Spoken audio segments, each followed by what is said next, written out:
Hashtag she thought he was just a guest. Until the black maid discovered he owned the whole hotel. Hashtag the hook. Have you ever looked at someone and made up your entire mind about who they were in just 3 seconds? Maybe you saw their clothes, their shoes, the way they carried themselves, and you just knew everything about them. Or at least you thought you did. We all do it. Every single day. The man in the expensive suit must be successful. The woman with tired eyes must be struggling. The young person with torn jeans must be careless.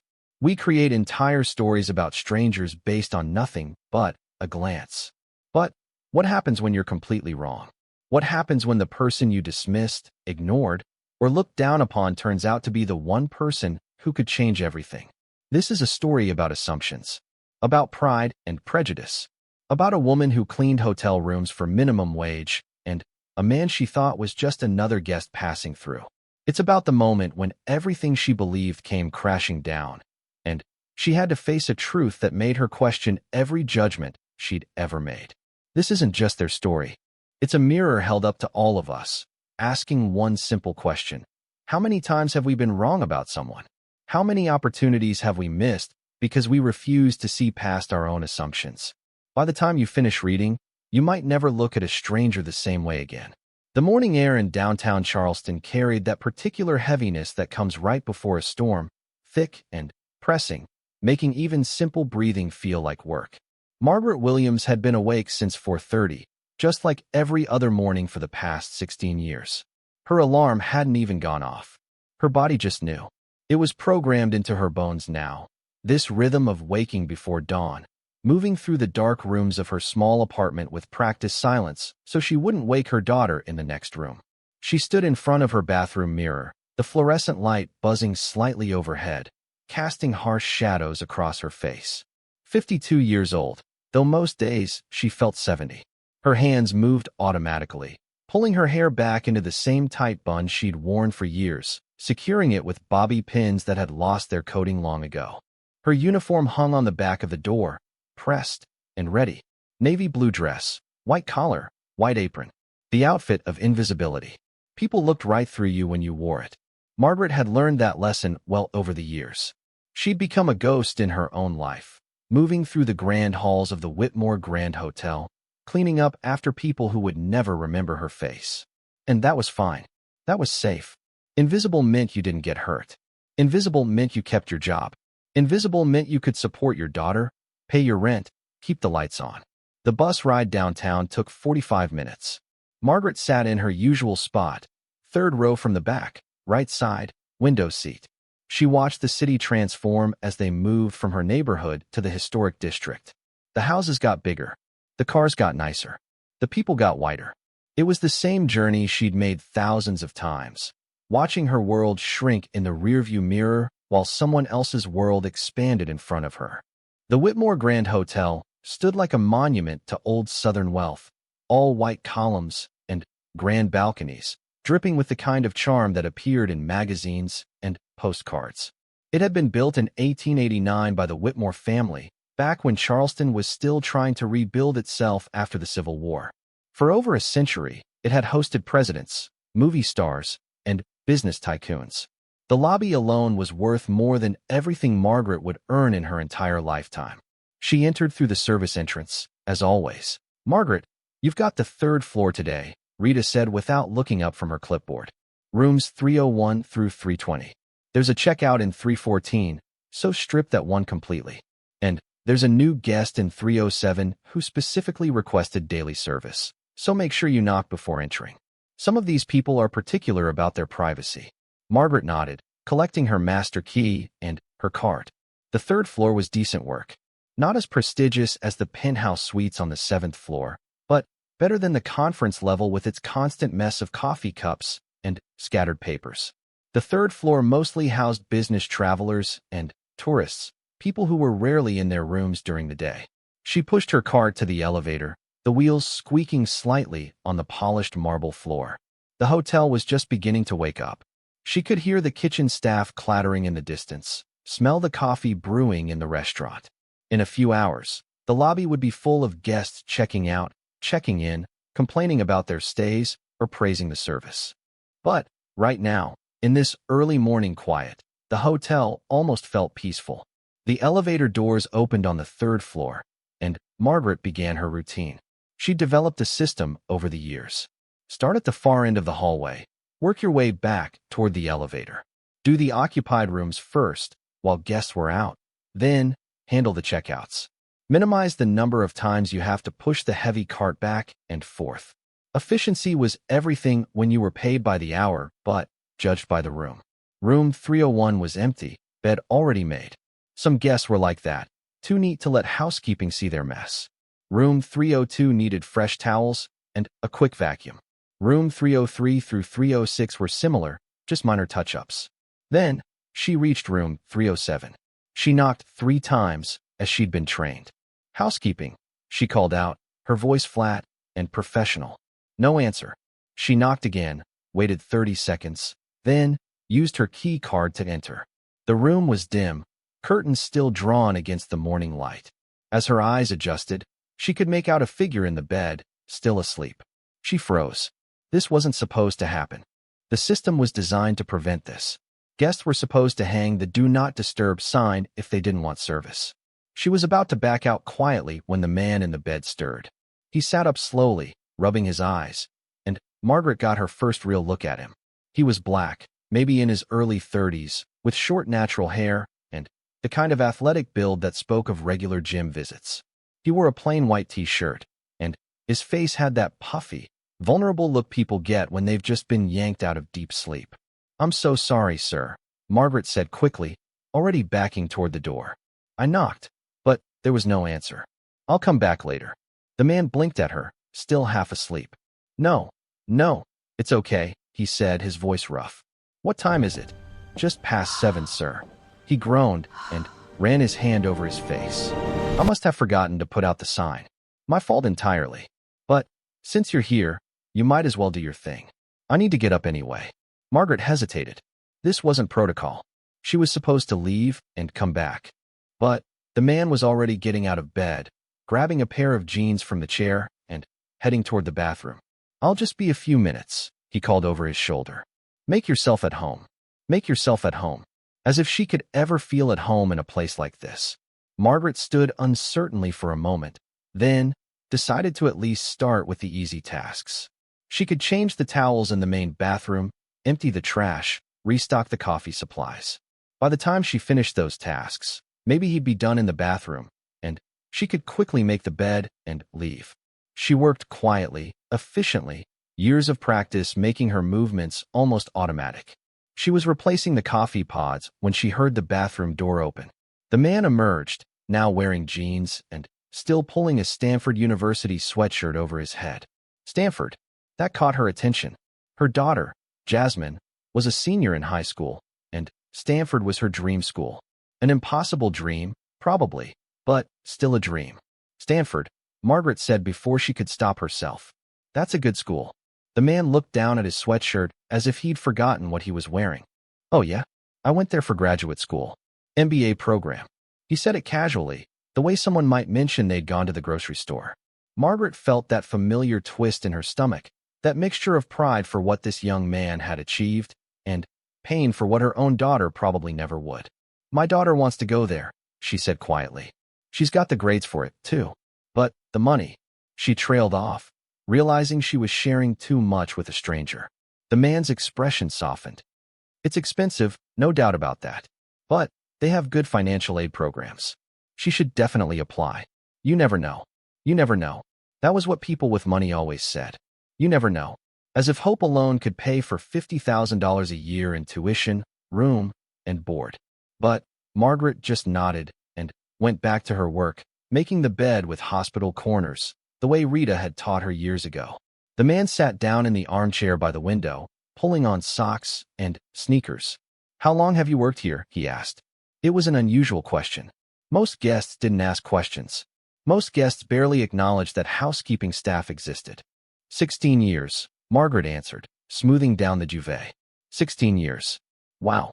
You must know this place inside and out. I suppose I do. What's it like? Working here, I mean. Margaret paused, unsure how to answer. What was it like? It was like being a ghost. It was like watching other people live the lives you'd never have.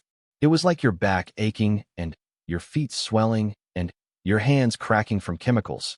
Also, you could make $8.75 an hour. But you didn't say those things to guests. It's fine, she said simply. Steady work. Good benefits. The man nodded, but something in his expression suggested he heard all the things she hadn't said. He stood up and grabbed his wallet from the nightstand. I appreciate your work, he said, pulling out a $20 bill and holding it out to her. Margaret stared at the money. $20. That was more than she made in 2 hours of cleaning. But there was something about the way he offered it, something in his eyes, that made her uncomfortable. Pity. She saw pity there, and that was worse than being invisible. That's not necessary, sir, she said, not taking the money. I'm just doing my job. I know, but I want you to have it anyway. For your daughter. For Stanford. The words were kind, but they landed like stones. For your daughter. For Stanford. As if his $20 would make any difference. As if he understood anything about her life, about the mountain she had to climb just to stay in place. She felt anger rising in her chest, hot and sharp. I said it's not necessary. Her voice came out harder than she intended. If you'll excuse me, I have other rooms to clean. She gathered her supplies quickly, not meeting his eyes, and left the room with her cart. Out in the hallway, she leaned against the wall for a moment, breathing hard. Why had she reacted like that? He was just being nice, trying to help. But that was the problem, wasn't it?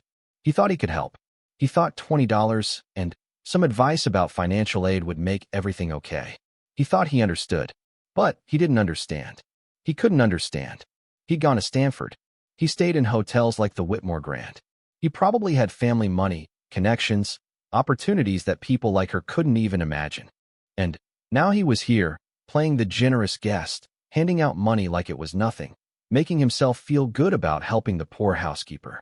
Margaret pushed her cart to the next room, trying to shake off the encounter. But it stayed with her through the rest of the morning, that flash of anger, that resentment. By the time her lunch break came, she was exhausted, and not just from the physical work. She took her lunch in the staff cafeteria, a windowless room in the basement that smelled like industrial cleaner and old coffee. A few other housekeepers were there, along with some kitchen staff on their break. Margaret sat by herself, as usual, unwrapping the sandwich she'd made at home that morning. Turkey and cheese, same as always. Girl, did you hear about the inspection next week? Cheryl, one of the other housekeepers, called out from across the room. Rita's been on the warpath about it all morning. Margaret hadn't heard, but she wasn't surprised. The hotel went through periodic inspections by the ownership group, and Rita always turned into even more of a tyrant during those times. Every pillow had to be perfect. Every surface had to gleam. Any mistake could mean a write-up, and 3 write-ups meant termination. What day? Margaret asked. Thursday. Some big shot from the corporate office is coming down to review operations. Margaret mentally calculated her schedule. Thursday, she had the 5th floor, which included some of the junior suites. Those were always more work, more details to get right. She'd have to be extra careful. The rest of her shift passed in a blur of beds and bathrooms, vacuum cleaners, and cleaning solutions. By the time 4 o'clock came around, Margaret's feet were screaming and her lower back had that deep ache that she knew would keep her up that night. She clocked out, changed out of her uniform in the staff locker room, and headed for the bus stop. The ride home was always longer than the ride in, or at least it felt that way. Traffic was heavier, and Margaret was too tired to do anything but stare out the window and watch the city transform again, wealth giving way to working-class neighborhoods, then to the blocks where she lived, where half the streetlights were broken and the corner store had bars on its windows. Her apartment was on the 3rd floor of a building that had probably been nice once, maybe 30 or 40 years ago. Now the carpet in the hallway was stained and torn, and the elevator only worked half the time. But it was home. It was safe. It was what she could afford. Mom, Jasmine called out as soon as Margaret opened the door. I got my SAT scores back. Margaret's exhaustion evaporated instantly. She dropped her purse and hurried into the living room, where her daughter was sitting on the couch with her laptop open, practically vibrating with excitement. Jasmine had her father's eyes, bright and intelligent, and her smile could light up a room. At 17, she was everything Margaret had hoped to be at that age, before life had shown her the limits of hope. And? Margaret asked, almost afraid to hear the answer. 1540, Jasmine shouted, jumping up and throwing her arms around her mother. Can you believe it? 1540. Margaret held her daughter tight, feeling tears prick at her eyes. 1540. That was an incredible score. That was a score that could open doors. Baby, I'm so proud of you, she whispered. So proud. They stayed like that for a long moment, holding each other in the middle of their small living room. Then, Jasmine pulled back, her face glowing with excitement. Mrs. Chun says with this score and my grades, I should definitely apply to Stanford. And Princeton. And Yale. She says I have a real shot, Mom. A real shot. There it was again. Stanford. Margaret thought about the young man in room 307, his casual mention of his MBA, his well-meaning advice about financial aid. She thought about the $20 bill she'd refused, her flash of anger and resentment. Mrs. Chun is right, Margaret said carefully. You should apply. You should apply everywhere you want to go. But the application fees, we'll figure it out. I've been saving. We'll make it work. It was a lie, or at least a half-truth. Margaret had been saving, but not much. After rent and utilities and food and everything else, there wasn't much left over at the end of each month. Maybe $50, sometimes $75, going into a savings account that never seemed to grow fast enough. But she'd find the money for the application fees somehow. She'd pick up extra shifts. She'd skip lunches. She'd make it work because that's what mothers did. That night, after Jasmine had gone to bed, Margaret sat at the kitchen table with a cup of tea and her budget notebook. She went through the numbers again, the same numbers she went through every month, trying to make them add up to something different. Rent, utilities, food, transportation, Jasmine's expenses for school.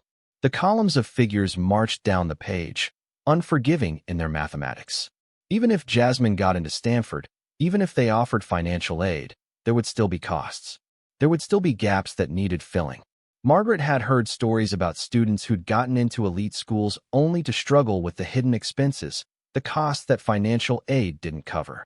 Textbooks, lab fees, a decent laptop, professional clothes for internships, plane tickets home for holidays. The rest of the week passed in its usual rhythm. Margaret worked her shifts, came home to Jasmine, and tried not to think too much about college applications or money or the future that felt simultaneously so close and so impossibly far away. She saw the man from room 307 a few more times in passing, always in the hallways or the elevator, and each time he nodded politely at her. She nodded back, professional and distant, the way she'd been trained. On Thursday morning, the day of the big inspection, Margaret arrived at work even earlier than usual. She wanted to make sure her rooms were absolutely perfect before the corporate inspector made his rounds. Rita had been even more unbearable than usual all week, snapping at everyone, redoing work that was already done, creating an atmosphere of fear and tension that made everyone's job harder. Margaret was assigned the 5th floor again, which meant she had to pay special attention to every detail. The 5th floor rooms were larger, more expensive, catering to guests who expected perfection and complained loudly when they didn't get it. She started at 6 in the morning, moving through the empty rooms with meticulous care, checking and rechecking everything. Towels folded in perfect thirds, toiletries lined up precisely, song corners tight enough to bounce a quarter off, every surface polished until it gleamed. By 10 o'clock, she'd finished half her rooms and was feeling relatively confident. Then, Rita appeared at the end of the hallway, walking quickly, her face set in an expression that meant trouble. Margaret, I need you on the 3rd floor right now, Rita said without preamble. Sandra called in sick and we're short-staffed. You need to cover her rooms before the inspection gets there. Margaret felt her stomach drop. But I'm only halfway through the 5th floor. I'll get Cheryl to finish it. You need to go to the 3rd floor now. The inspector is already in the building. There was no point in arguing. Margaret abandoned her cart and hurried to the elevator, her mind racing. Sandra's section of the 3rd floor was always a disaster because Sandra took shortcuts, did the bare minimum, and somehow never got caught. Margaret would have to work twice as fast to bring those rooms up to standard before the inspector arrived. The 3rd floor was chaos. Sandra had apparently done almost nothing the day before, The room showed it. Trash bins overflowing, towels used and left on the floor, beds unmade. Margaret felt panic rising in her chest as she looked at the disaster in front of her. There were 8 rooms to clean, and she maybe had an hour before the inspector made it to this floor. She worked like a machine, moving faster than she ever had, her hands flying through the familiar motions. Make the bed, clean the bathroom, vacuum the floor, replace the towels, stock the supplies, move to the next room. Don't think, just move. Her back screamed in protest. Sweat ran down her face. But she kept going because stopping meant failure, and failure meant consequences she couldn't afford. She was on the 7th room, working on the bathroom, when she heard voices in the hallway. Male voices, professional and clipped. The inspector. He was here. She still had one more room to finish, and this bathroom was a mess. Toothpaste splattered on the mirror. Hair in the sink. The toilet needed serious attention. Margaret worked faster, spraying cleaner, wiping, scrubbing. The voices got closer. They were right outside the door now. She could hear Rita's high-pitched voice, overly cheerful and deferential, saying something about their excellent housekeeping standards and their dedicated staff. The door opened. Margaret froze, cloth in one hand, spray bottle in the other, crouched beside the toilet in a bathroom that was clearly not finished. Rita stood in the doorway with 2 men in dark suits, and the expression on her face could have frozen fire. As you can see, Rita said, her voice tight, our staff is always hard at work maintaining the highest standards. This room isn't finished, one of the men interrupted. He was white, maybe 50, with iron gray hair and the kind of face that had never smiled at a joke it didn't make. Why is this room not finished? Rita's eyes flashed toward Margaret with pure venom. I apologize, Mr. Patterson. This is highly unusual. Margaret, what is the meaning of this? Margaret stood up slowly, her knees popping. I was covering for Sandra, ma'am. She called in sick this morning, and I was trying to finish her section before. Excuses, Rita cut her off. Mr. Patterson doesn't want to hear excuses. Mr. Patterson wants to see results. Margaret bit her tongue, tasting blood. This wasn't fair. She'd been working as fast as humanly possible, trying to clean up someone else's mess. And now she was being made to look incompetent in front of the corporate inspector. Mr. Patterson was making notes on his tablet, his expression disapproving. How long has this employee been with the hotel? 16 years, Rita said, and somehow she made it sound like an accusation. 16 years, and still making mistakes like this? Mr. Patterson shook his head.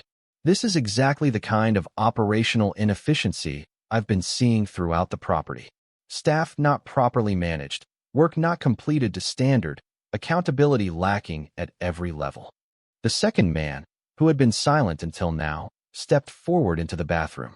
Margaret recognized him immediately, the Stanford sweatshirt man from room 307. But now he was wearing an expensive charcoal suit, and his whole demeanor had changed. He wasn't the sleepy, friendly guest anymore. He looked like what he was, someone with power and authority. He examined the bathroom carefully, running his finger along the edge of the sink, checking the mirror, even looking behind the toilet. Margaret wanted to disappear into the floor. This was humiliation on a level she'd never experienced. Actually, Tom, the young man said to Mr. Patterson, I think you're missing something here. Tom Patterson raised his eyebrows. Oh, what's that? Look at the rest of this floor. Look at the rooms we've already inspected. They're immaculate. Every single one of them. And, according to the schedule Rita showed us, this entire section was supposed to be covered by someone who called in sick this morning. He turned to Margaret. Is that correct? Margaret nodded, not trusting her voice. So you've been trying to clean 8 rooms in under an hour, to the same standard as the rest of the floor, working completely alone. It wasn't a question. Yes, sir. The young man turned back to Tom Patterson. That's not operational inefficiency. That's the opposite. This woman has cleaned 7 rooms to perfect standard in less than an hour, and she's 90% done with the 8th. That's not a failure of individual performance. That's a failure of staffing and scheduling. Rita's mouth had fallen open slightly. Tom Patterson looked like he'd bitten into something sour. With all due respect, Mr. Whitmore, Rita started, but the young man cut her off. No, Rita. I don't want to hear excuses. That's what you said, right? No excuses. He looked at Margaret directly. What's your name? Margaret Williams, sir. Margaret Williams. How much do you make an hour, Margaret? The question was so unexpected that Margaret answered without thinking. $8.75. Something flickered across his face. Anger, maybe, or disgust. $8.75. After 16 years. He turned to Tom Patterson. Make a note. Immediate review of all housekeeping wages. I want a complete compensation analysis on my desk by Monday. Mr. Whitmore, the budget, Patterson started. The budget will accommodate fair wages. That's not negotiable. He turned back to Margaret. Finish this room, take a break, and then go home early. With full pay for the day. Consider it a thank you for doing the work of 2 people. He walked out of the bathroom, and Tom Patterson followed, looking like someone had just ruined his birthday. Rita stood frozen for a moment, staring at Margaret with an expression of pure shock mixed with barely concealed rage. You, Rita hissed once the men were out of earshot. You did that on purpose. You tried to make me look bad. Margaret couldn't believe what she was hearing. What? I was trying to help. You told me to cover Sandra's rooms. And you failed. You made me look incompetent in front of Mr. Whitmore. Mr. Whitmore? Margaret's brain was still trying to catch up. Who is Mr. Whitmore? Rita's laugh was bitter and sharp. You really don't know? You've been walking around this hotel for 16 years, and you don't know who Marcus Whitmore is. The name clicked into place suddenly. Whitmore. As in the Whitmore Grand Hotel. As in the Whitmore family that had owned this property for over a century. Margaret felt the blood drain from her face. The man in room 307, she said slowly. He's the owner, Rita finished. Marcus Whitmore, the grandson of Harold Whitmore, who built this hotel. He took over the company when his father died 3 years ago. He owns this hotel and 17 others across the South. And you refused his tip. You refused a tip from the owner of the hotel. The memory came flooding back. The $20 bill. Her flash of anger. The way she'd snapped at him that she was just doing her job. She'd refused money from Marcus Whitmore. She'd been rude to Marcus Whitmore. And then, he'd defended her in front of the corporate inspector. Margaret's hands started shaking. She sat down on the edge of the bathtub, her legs suddenly, unable to support her weight. I didn't know, she whispered. Well, now you do. And now you've made an enemy of me, which is not a smart move if you want to keep working here. Rita's voice was cold. Finish this room. Then, we'll see about your future at this hotel. Rita left, her heels clicking sharply against the tile floor. Margaret sat in the bathroom, surrounded by cleaning supplies and the smell of disinfectant, trying to process what had just happened. Marcus Whitmore, the owner, the man she dismissed as just another privileged guest, just another person who couldn't possibly understand her life. But he'd defended her. He'd called out the unfairness of the situation. He'd ordered a review of housekeeping wages. Why would he do that? What did he want from her? Margaret forced herself to stand up and finish cleaning the bathroom. Her hands moved automatically through the familiar motions, but her mind was miles away, replaying every interaction she'd had with Marcus Whitmore, seeing them all in a new light. The way he'd asked about her work, his genuine interest in her daughter, the $20 she'd refused. She'd been so angry at him for thinking he could help with his small gesture. But maybe he really had been trying to help. Maybe his question about working at the hotel hadn't been idle curiosity. Maybe he'd been gathering information, trying to understand the reality of his employees' lives. When she finished the room, she went looking for Marcus Whitmore. She didn't know what she was going to say, but she needed to say something. Thank you, maybe. Or I'm sorry. Or both. She checked the front desk, asked if he was still in the building. The clerk gave her a strange look, but checked the computer. Mr. Whitmore checked out this morning, the clerk said. Is there something I can help you with? Margaret shook her head and walked away, feeling strangely disappointed. What had she expected? That she'd find him, and they'd have some meaningful conversation? That he'd explain his motivations and make her feel better about her momentary rudeness? He was gone, back to his life of board meetings and business decisions, while she went back to her life of cleaning toilets and folding towels. She went to the staff room to collect her things, planning to take Marcus Whitmore's advice and go home early. But when she opened her locker, she found an envelope sitting on top of her coat. Her name was written on the front in neat handwriting. Inside was a handwritten note on hotel stationery and $2,100 bills. The note read, Margaret, I hope you'll accept this with the spirit in which it's offered. Not as charity, but as an investment in your daughter's future. I meant what I said about Stanford. She should apply. The application fee is $90. This should cover several applications and maybe a few other expenses. I believe in investing in people with potential. Your daughter has it. So do you. Don't let anyone, including yourself, convince you otherwise. With respect, Marcus Whitmore. P.S. I've included my email address at the bottom. If your daughter does apply to Stanford and needs a recommendation letter, I'd be honored to write one. Margaret read the note 3 times, her vision blurring with tears she refused to let fall. $2,000. He'd left her $2,000 and offered to write a recommendation letter for Jasmine. A recommendation from a Stanford MBA graduate who happened to own a chain of luxury hotels. She should refuse it. Every instinct in her body told her to refuse it. This was too much. This crossed too many lines. She didn't know this man.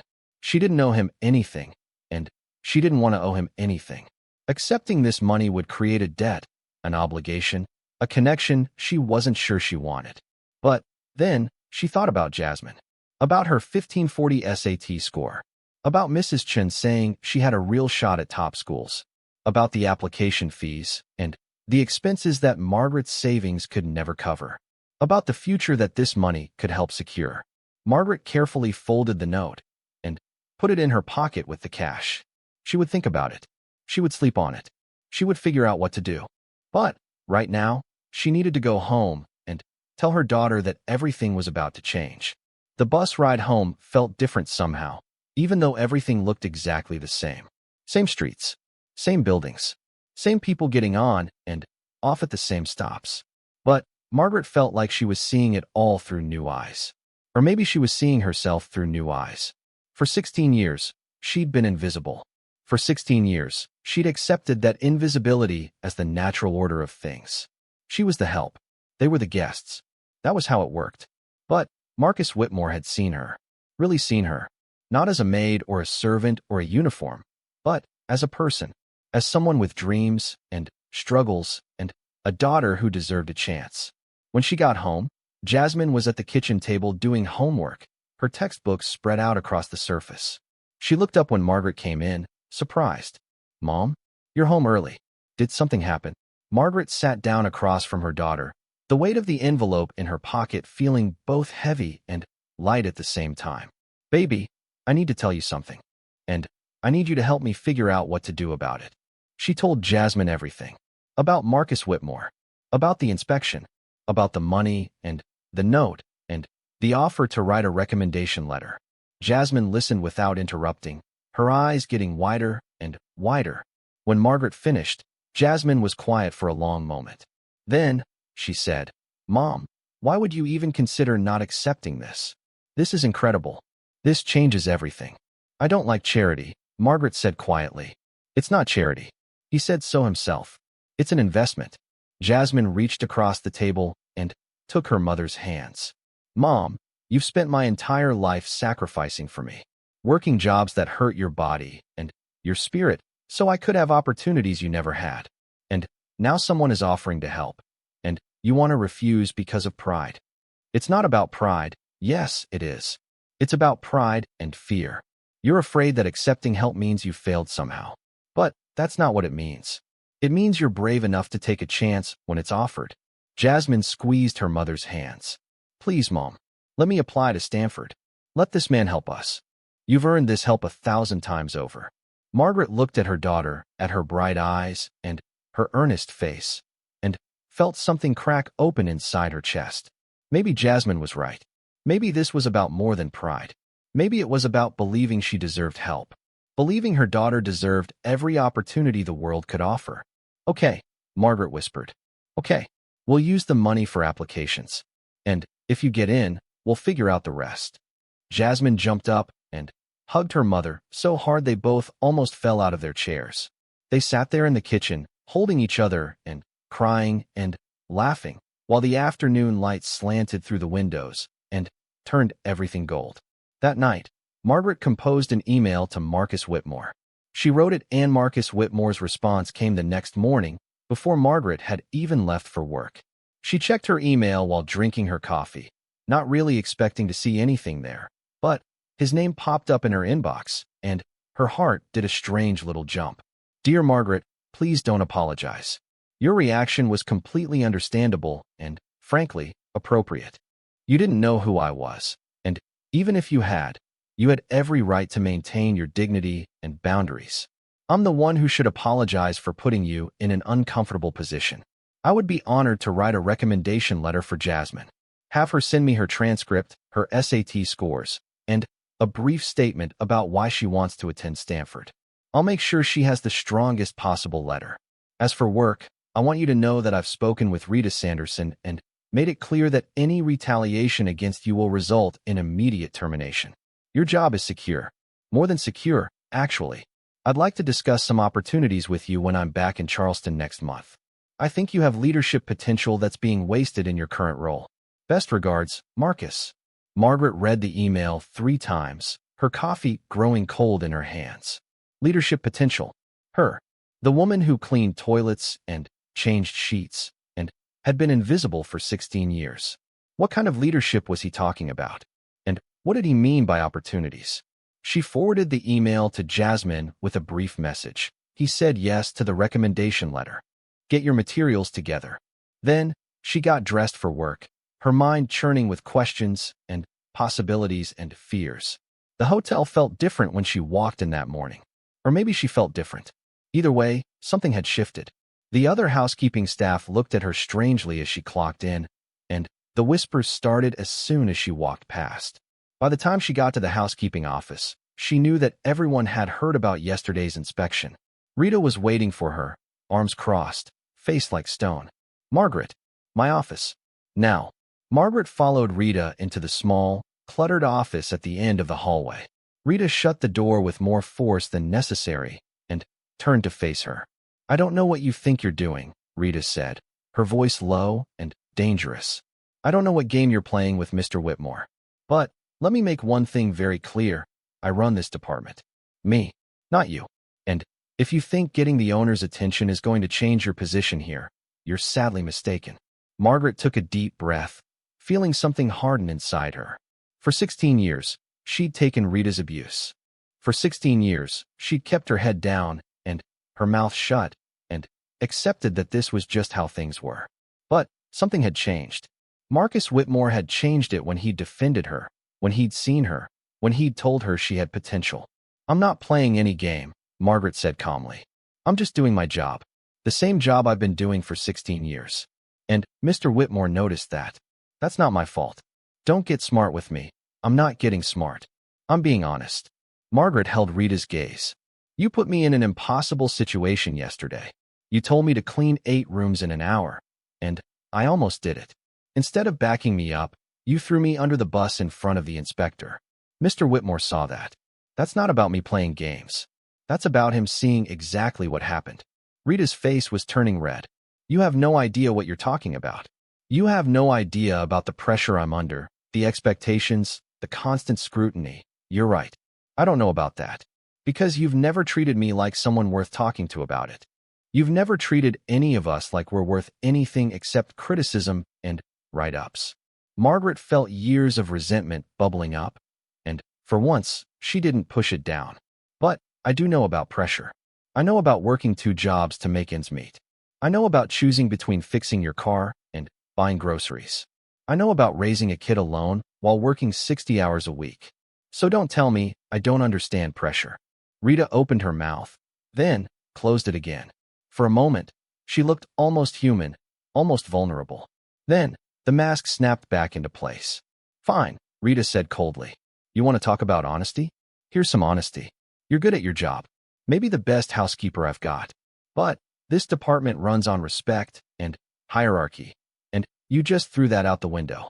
I can't have my staff thinking they can go over my head every time they don't like how I handle something. I didn't go over your head. I was doing my job when Mr. Whitmore walked in. What happened after that wasn't my choice. Maybe not. But what happens next is. Rita leaned against her desk. Mr. Whitmore did call me yesterday afternoon. He told me, in no uncertain terms, that you're under his protection. He told me that any disciplinary action against you has to be approved by him personally. Do you have any idea how that makes me look? How that undermines my authority? Margaret hadn't known that. Marcus had said he'd spoken to Rita, but she hadn't realized the extent of what he'd said. I'm sorry about that, she said quietly. I never wanted to undermine you. Didn't you? Rita's laugh was bitter. Come on, Margaret. You've hated me for years. Don't pretend otherwise. It was true, and there was no point in denying it. I've disagreed with how you run things, Margaret admitted. But I never tried to undermine you. I just wanted to do my job and go home. Well, congratulations. You can't just do that anymore. You're the housekeeper who has the owner's ear. You think the other women won't resent that? You think they won't come to you with every complaint, every grievance, expecting you to take it straight to Mr. Whitmore? Margaret hadn't thought about that. She'd been so focused on Jasmine, on the college applications, on the surreal fact that Marcus Whitmore had taken an interest in her family's future, that she hadn't considered the ripple effects at work. I don't want special treatment, Margaret said. I just want to do my job. Too late for that. Rita sighed and rubbed her temples. Look, I'm not your enemy, Margaret. I know I've been hard on you, on all of you. But I have a job to do too, and it's not an easy one. These corporate people, they want perfection for minimum wage. They want 5-star service on a 2-star budget. And I'm the one who has to make that math work. It was the most honest thing Rita had ever said to her. Margaret felt some of her anger draining away, replaced by something more complicated. Pity, maybe. Or recognition. Rita was caught in the same system Margaret was, just a few rungs higher on the ladder. What do you want me to do? Margaret asked. I want you to stay in your lane. Do your job. Don't go running to Mr. Whitmore every time something bothers you. And when he comes back next month, whatever this conversation about opportunities is, I want you to think very carefully before you say yes to anything. Because if you become management, you become one of them. And trust me, they don't make it easy on people like us who cross that line. People like us.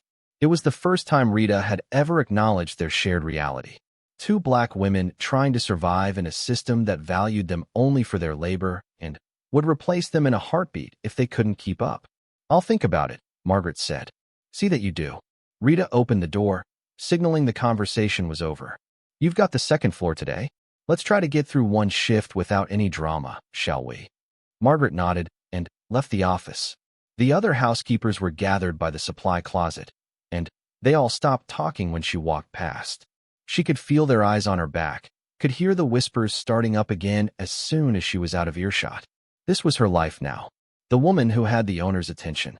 The woman who'd been defended by Marcus Whitmore himself. She'd wanted to be invisible, and now she was the most visible person in the housekeeping department. The day crawled by. Margaret cleaned her rooms with the same meticulous care she always did, but her mind was elsewhere. She kept thinking about Marcus's email, about leadership potential and opportunities. What did that even mean? Did he want to promote her to Rita's job? Make her a supervisor? She couldn't imagine herself in that role, barking orders at women who'd been her co-workers and friends. Or maybe he wanted something else entirely. Maybe he was starting some kind of program for long-term employees, offering scholarships or training. That would make more sense. That wouldn't disrupt the whole social structure of the housekeeping department. During her lunch break, she called her older sister, Denise, who worked as a teacher in Columbia. Denise was the one who'd gotten out, who'd gone to college on student loans, and made something of herself. She was also the person Margaret trusted most in the world. Girl, what? Denise said when Margaret finished telling her the whole story. This man just gave you $2,000 and offered to write Jazz a recommendation letter? I know it sounds crazy. It sounds like a miracle. Do you know how many kids apply to Stanford with perfect grades and scores and still don't get in? A recommendation from a wealthy alumnus could make all the difference. But what does he want from me? Denise was quiet for a moment. Maggie, not everyone has ulterior motives. Maybe he's just a decent person who saw an injustice and decided to help. Maybe he recognizes that the system is rigged against people like us, and he's trying to do something about it. Maybe you should take the help and stop questioning it.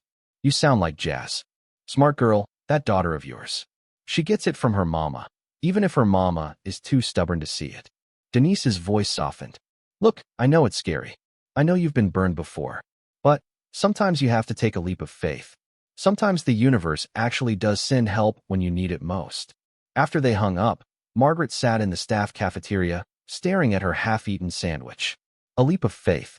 That's what everyone kept telling her to take. But faith had never been her strong suit. She believed in hard work, in showing up every day, in being reliable and consistent. Faith was for people who had the luxury of hope. The afternoon shift was long and exhausting. By the time 4 o'clock came around, Margaret's back was screaming and her feet felt like they were filled with broken glass. She clocked out and headed for the bus stop, ready to go home, and put her feet up and try not to think about any of this for a few hours. But as she walked through the lobby, she saw a familiar figure standing near the front desk. Marcus Whitmore, in jeans and a casual button-down shirt, talking to the manager. He looked up as she passed, and their eyes met. "Margaret," he called out, "do you have a minute?" She wanted to say no. She wanted to keep walking, get on her bus, go back to her safe, predictable life.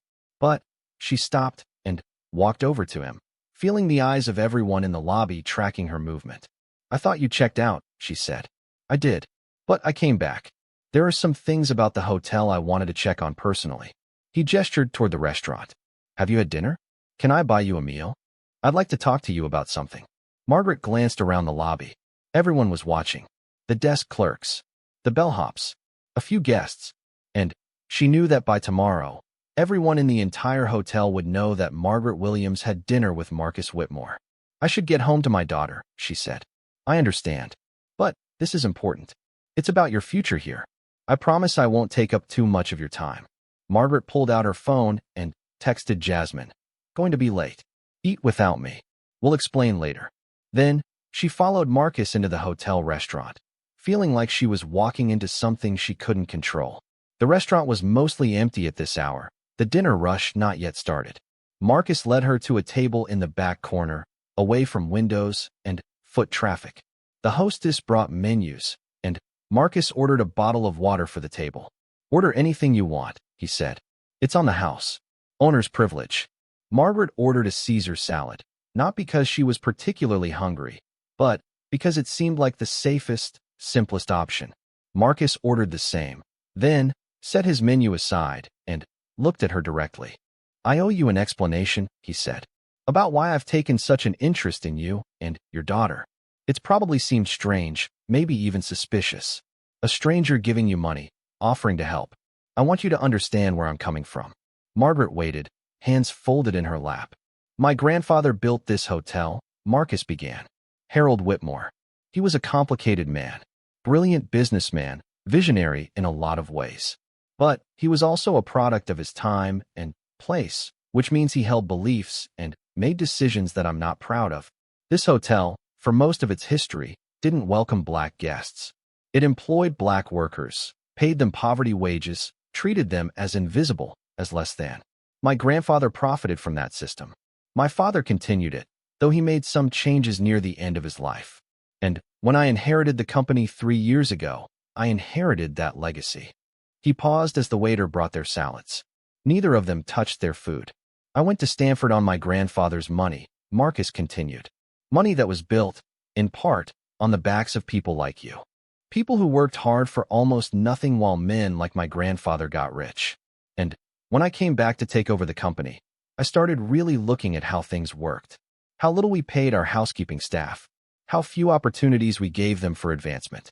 How the whole system was designed to keep people in their place, to make sure the same families stayed wealthy while the same families stayed poor.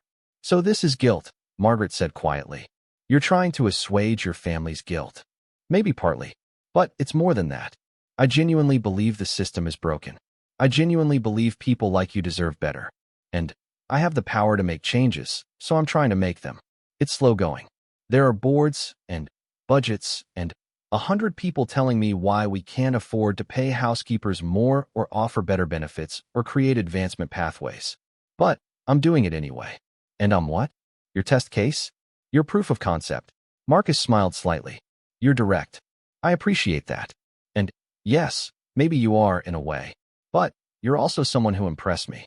Someone who's worked hard for 16 years, raised a brilliant daughter, maintained your dignity, and your standards even when the system was designed to grind you down. That's not common. That's special. And special people deserve opportunities. The waiter came back to refill their water glasses. Margaret finally picked up her fork and took a bite of salad, using the moment to collect her thoughts. What kind of opportunities are you talking about? She asked. I want to create a new position, Director of Staff Development and Engagement.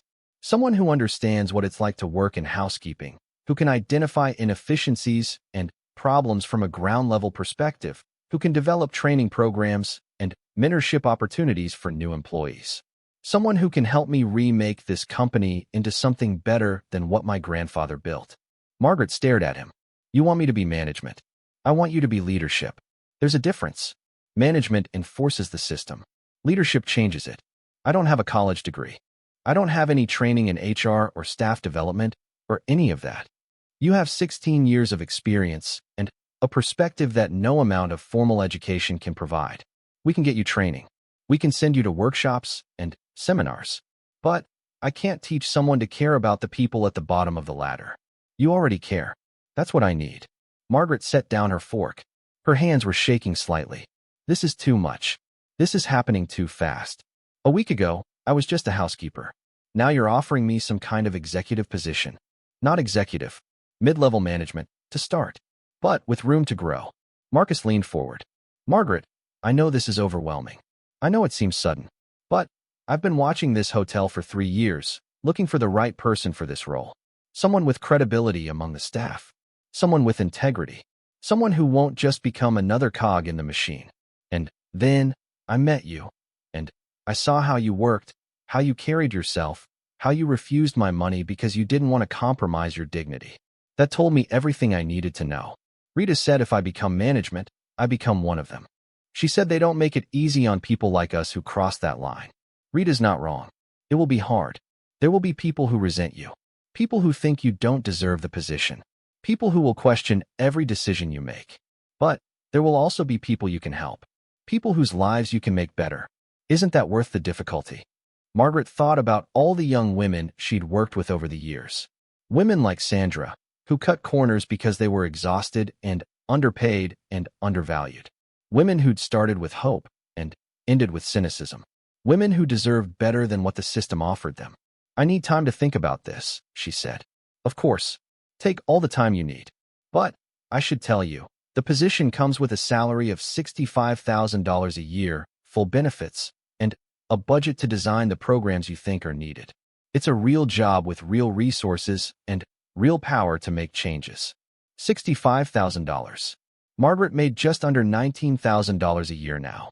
$65,000 would change everything. She could move to a better apartment. She could help Jasmine with college expenses. She could finally stop living paycheck to paycheck, stop choosing between necessities, stop lying awake at night, doing impossible math in her head. But it would also mean leaving behind the only job she'd known for 16 years. It would mean stepping into a world of budgets and meetings and politics that she knew nothing about.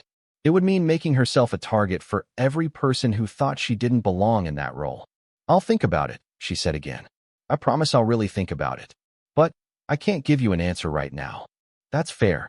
Marcus smiled. In the meantime, please have your daughter send me her materials for the recommendation letter. I want to make sure we get that done well before the application deadline. They finished their meal, making small talk, carefully avoiding the big topics they'd just discussed. Marcus asked about Jasmine, about her interests and her goals. Margaret found herself relaxing slightly, talking about her daughter's love of science, her volunteer work at the library, her dream of becoming a doctor. When the meal was over, Marcus walked her to the lobby. Thank you for hearing me out, he said. I know I'm asking a lot, but I believe in you, Margaret. I believe you can do this job better than anyone else I could hire. Why? The question burst out before she could stop it. Why do you believe in me? You barely know me. Marcus was quiet for a moment. My grandmother worked as a maid, he said finally. Before she married my grandfather, before the money and the hotels and all of this. She worked for a wealthy family in Savannah, cleaned their house, raised their children. And she told me once, near the end of her life, that the worst part wasn't the work or the wages. It was the invisibility. The feeling that she didn't matter, that she was just a set of hands doing tasks. She said she'd had ideas about how to run that household better, ways to be more efficient, more thoughtful. But nobody ever asked her. Nobody ever saw her as anything more than the help. He met Margaret's eyes. I saw you, Margaret. I see you. And I don't want you to spend another 16 years being invisible when you have so much more to offer. That's why I believe in you. Margaret felt tears prickling at her eyes and blinked them back. When Margaret finally got home that night, she found Jasmine sitting on the couch with her laptop, surrounded by papers and open tabs on college websites. Her daughter looked up with bright eyes when Margaret walked in. Mom, you're not going to believe this. Mrs. Chun helped me start my Stanford application during study hall today, and she said with Mr. Whitmore's recommendation letter, I might actually have a shot. A real shot. Jasmine's enthusiasm dimmed when she saw her mother's face. What's wrong? What happened? Margaret sat down heavily next to her daughter and told her everything. About the dinner with Marcus, about the job offer, about the salary and the responsibility and the fear that was coiling in her stomach like a live wire. When she finished, Jasmine was quiet for a long moment. Then, she said, Are you going to take it? I don't know, baby. I honestly don't know. What are you afraid of? It was such a simple question, but it cut right to the heart of everything. What was she afraid of? Margaret had to really think about it, had to wade through all the surface fears to get to the real one underneath. I'm afraid of failing, she finally said. I'm afraid of taking this job and discovering that I can't do it, that Rita was right, that I don't have what it takes. And then I'll have given up the security of a job I know I can do for something I might fail at completely. Jasmine reached over and took her mother's hand. Mom, do you know what you told me when I was scared to try out for the science Olympiad in 8th grade? You told me that the only real failure is not trying at all. You told me that I was capable of more than I believed, and the only way to find out how much more was to take the risk. Margaret felt her throat tighten. She had said that. She remembered saying it, remembered believing it when it came to her daughter. But believing it for herself was something else entirely. This is different, she said weakly. How? How is it different? You've been working at that hotel for 16 years. You know everything about how it runs. You've seen what works and what doesn't. You care about the people who work there. And now someone is giving you the power and the resources to actually make things better. How is that something you should turn down? Because what if I mess it up? What if I make things worse instead of better? Then you learn and you try again. Mom, you raised me by yourself. You worked 2 jobs and put yourself through night school and made sure I had everything I needed even when you had nothing. If you can do all that, you can definitely handle some corporate job.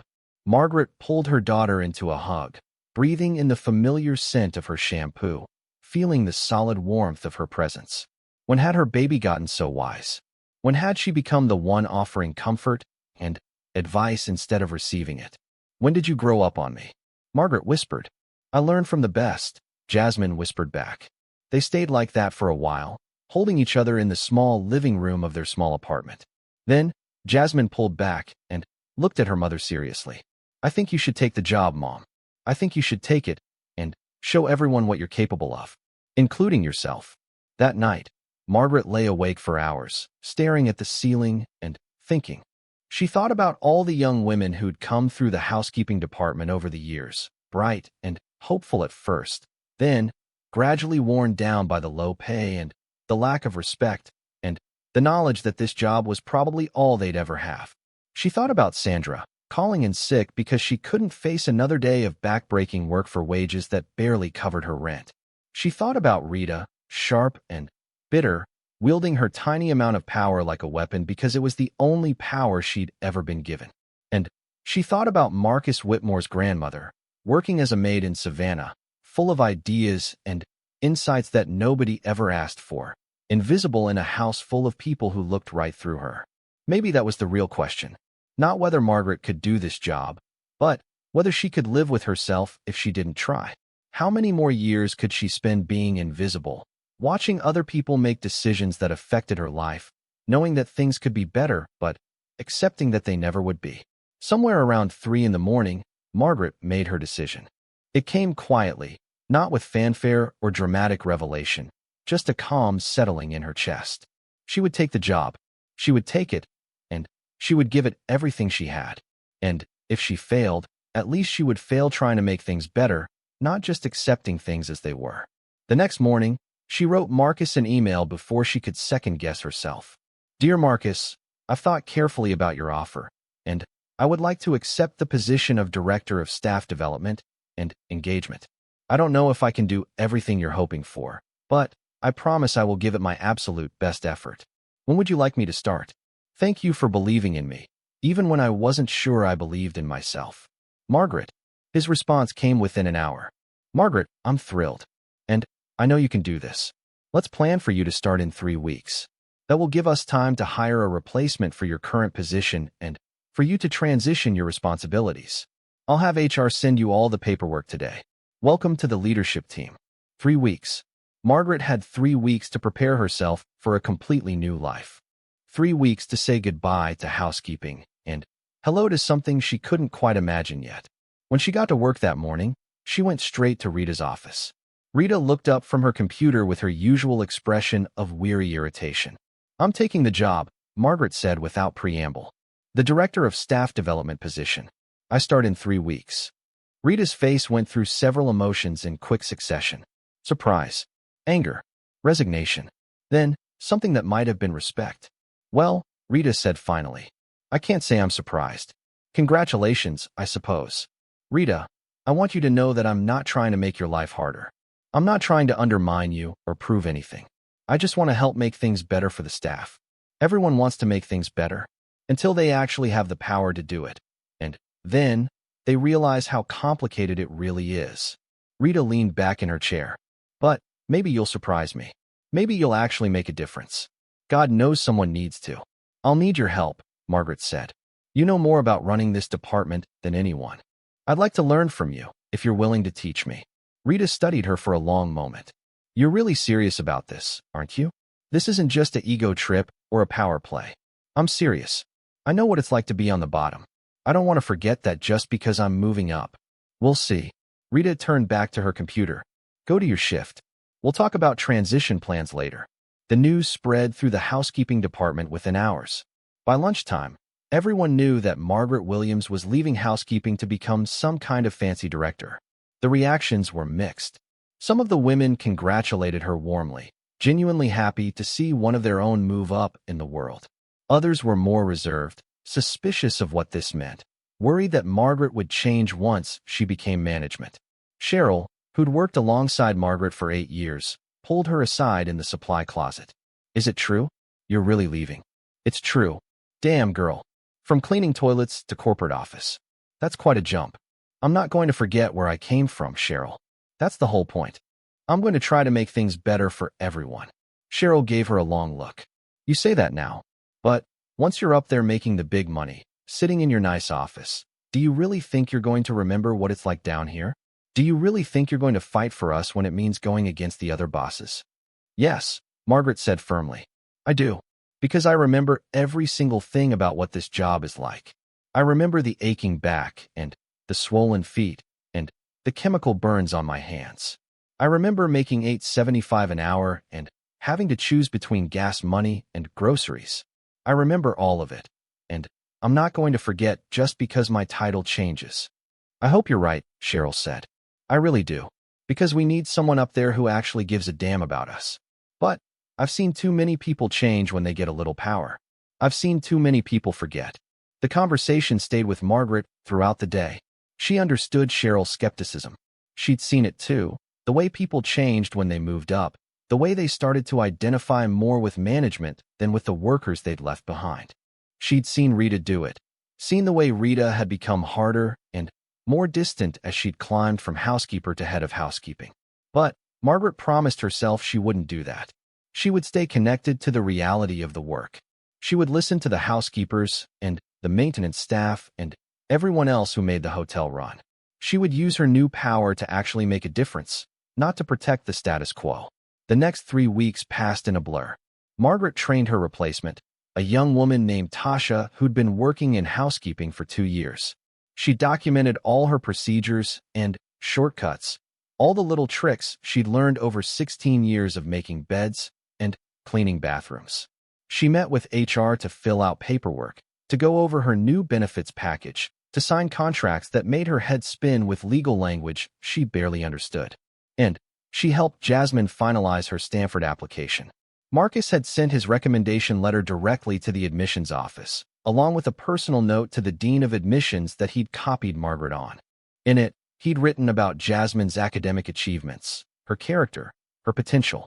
But he'd also written about Margaret, about her work ethic and her integrity and her commitment to her daughter's education despite overwhelming obstacles.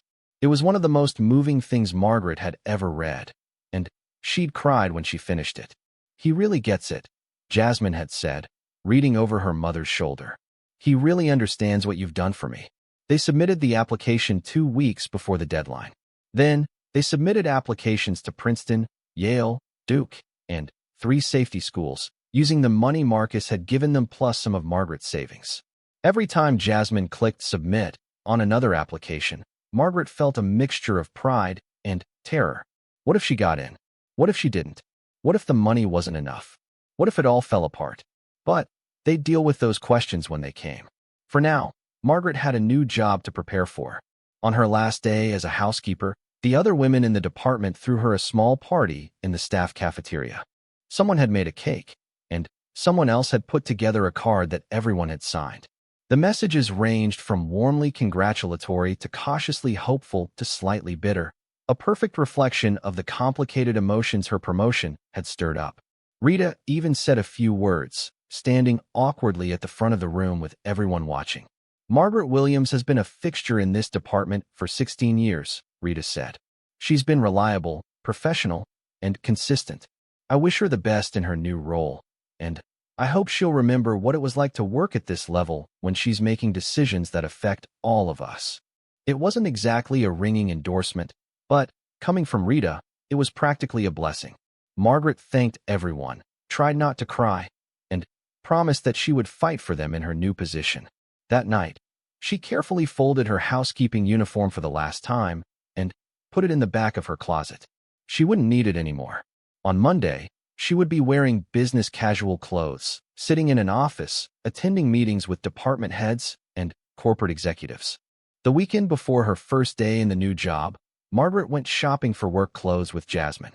It was a strange, slightly surreal experience, trying on blazers and dress pants, looking at herself in the dressing room mirror and trying to recognize the woman looking back. This was her now, Director of Staff Development and Engagement. A person who wore heels instead of orthopedic shoes, who carried a briefcase instead of a cart full of cleaning supplies. "You look amazing, Mom," Jasmine said, watching her try on a navy blue suit. "Like a total boss. I feel like I'm playing dress up. Fake it till you make it, right? That's what Mrs. Chen always says."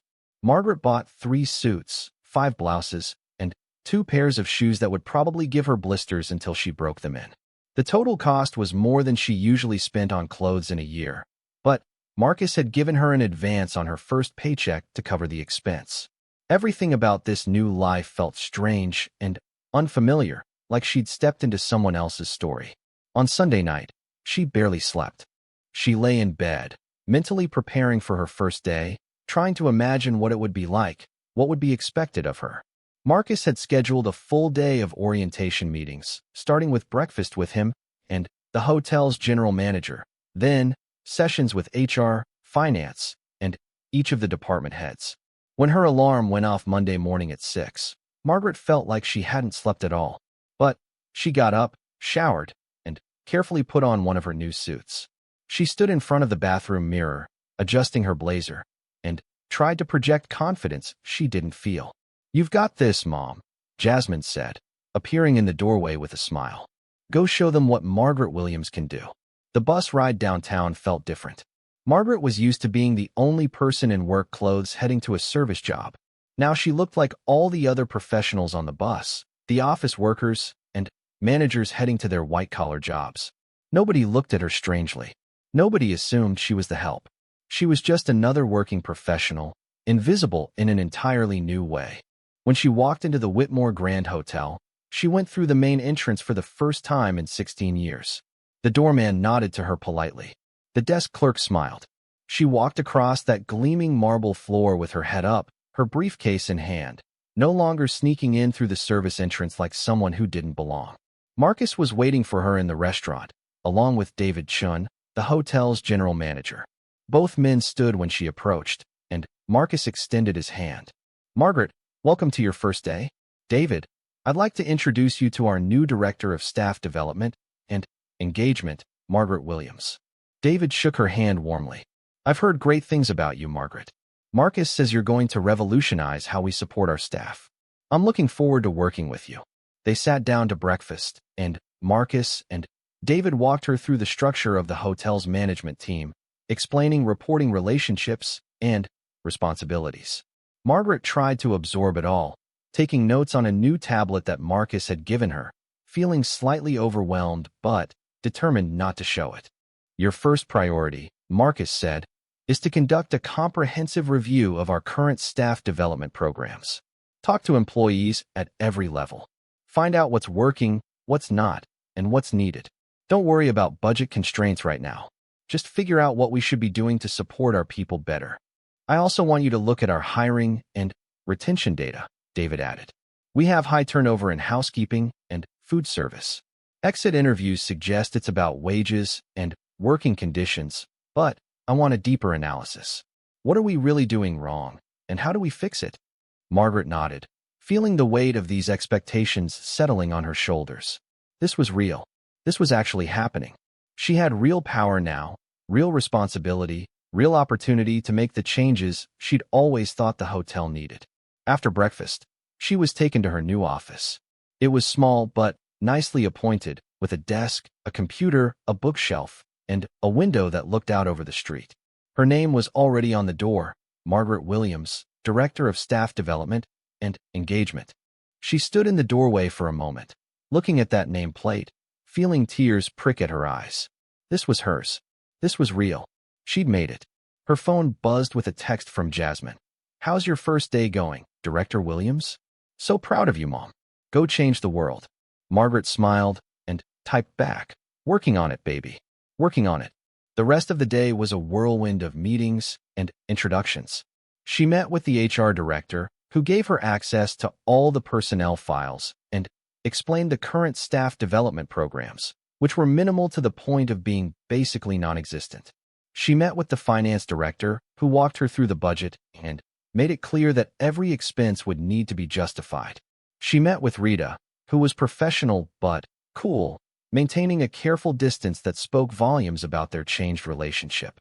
And she met with the housekeeping staff during their shift change, standing in front of women who'd been her co-workers just days ago, trying to explain her vision for better training, better wages, better working conditions, better respect.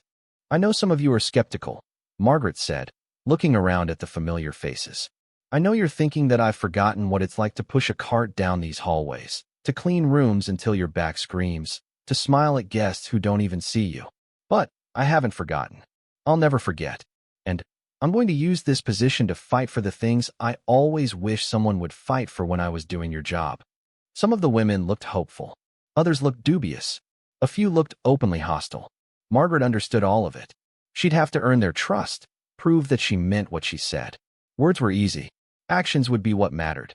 That first week was exhausting in ways Margaret had never experienced. Physical exhaustion she understood. She'd been physically exhausted for 16 years. But this was mental and emotional exhaustion, the drain of constant decision-making, of navigating office politics, of trying to understand corporate systems and structures that had always been invisible to her before. She came home every night with her brain buzzing, filled with information and ideas and plans. She'd tell Jasmine about her day, about the meetings and the challenges and the small victories, and Jasmine would listen with pride shining in her eyes. "You're doing it, Mom," she'd say. "You're actually changing things." And Margaret was trying. In her first week, she'd already identified several major issues. The housekeeping staff had no clear path for advancement. Training was minimal and inconsistent. Wages hadn't been adjusted for cost of living in 5 years. The work scheduling system was inefficient and didn't account for the physical demands of the job. There was no recognition program, no system for rewarding excellent work, No way for employees to give feedback without fear of retaliation. Margaret started documenting everything. Building a case for the John Marcus's office was on the top floor of the hotel, overlooking downtown Charleston with a view that probably cost more than Margaret's entire apartment. When she walked in, Marcus was standing by the window, talking on his phone. He motioned for her to sit, and wrapped up his call quickly. "Margaret," he said, sitting down across from her. "I've been looking forward to this meeting. What have you found?" Margaret opened her tablet and pulled up her presentation. Her hands were steady now, her voice clear. "I've identified 7 major areas where our current staff development approach is failing our employees and, by extension, failing the hotel. Let me walk you through them." For the next hour, she laid out everything she'd discovered. The wage stagnation that forced employees to work multiple jobs. The lack of training that set new hires up to fail. The scheduling inefficiencies that created unnecessary stress. The absence of advancement opportunities that drove talented people to leave. The culture of fear that prevented honest feedback. She backed up every point with data, with employee testimonials, with comparisons to industry standards and competitors. She showed him the cost of high turnover, the impact on service quality, the risk to the hotel's reputation. And then, she showed him her proposed solutions, complete with implementation timelines and projected outcomes. When she finished, Marcus was quiet for a long moment, studying the final slide of her presentation. Margaret held her breath, waiting for his response. "This is excellent work," he finally said. "Thorough, well-researched, persuasive. You've made a compelling case for significant investment in our staff." "But," Margaret heard the word he hadn't said yet. Marcus smiled slightly. "But, you're asking for a lot of money. And you're asking for it during a period when our profit margins are already under pressure. The board is going to push back hard on this. I expected that. But I believe these changes will improve our bottom line in the long run. Better trained, better paid employees provide better service. Better service leads to better reviews, higher occupancy rates, and the ability to charge premium prices. This is an investment that will pay for itself. I agree with you. But you need to understand something about how these decisions get made. It's not just about the numbers, though the numbers matter. It's about politics and personalities and who has power in the room. When I bring this to the board, there are going to be people who see you as an untested hire making demands before you've proven yourself. They're going to question whether you really understand the business side of things. Margaret felt anger flicker in her chest. Because I used to be a housekeeper. Because you're new to management, and you're proposing significant changes to long-established systems. Marcus met her eyes steadily. Yes, some of it will be about where you came from, but some of it will be legitimate business concerns. You need to be ready for both. So what do you suggest? I suggest we implement this in phases. Start with a pilot program at this hotel. Show results. Build a track record. Then, use that success to justify expanding the program to the rest of the chain. It's slower, but it's more likely to succeed in the long run. Margaret thought about this. A pilot program made sense strategically, but it also meant that employees at the other hotels would have to wait, would have to keep struggling with the same inadequate wages and working conditions while she proved her concept here in Charleston. How long would the pilot run? 6 months, maybe a year. Enough time to show measurable improvements in retention, service quality, and employee satisfaction. A year. That was a long time to ask people to wait. But maybe it was better than risking the whole proposal by pushing too hard, too fast. Okay, Margaret said. A pilot program. But I want to start with the most impactful changes first. The wage increases and the advancement path. Those are the things that will make the biggest difference in people's lives. Agreed. Put together a revised proposal focused on the pilot. I'll take it to the board next month. They spent another hour working through the details, refining the approach, identifying potential objections, and how to counter them. By the time Margaret left his office, she felt energized despite her exhaustion. This was happening. Slowly, carefully, but actually happening. Over the next few weeks, Margaret threw herself into developing the pilot program. She created detailed job descriptions for new advancement positions.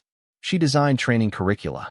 She worked with HR to develop fair, transparent criteria for promotions and raises.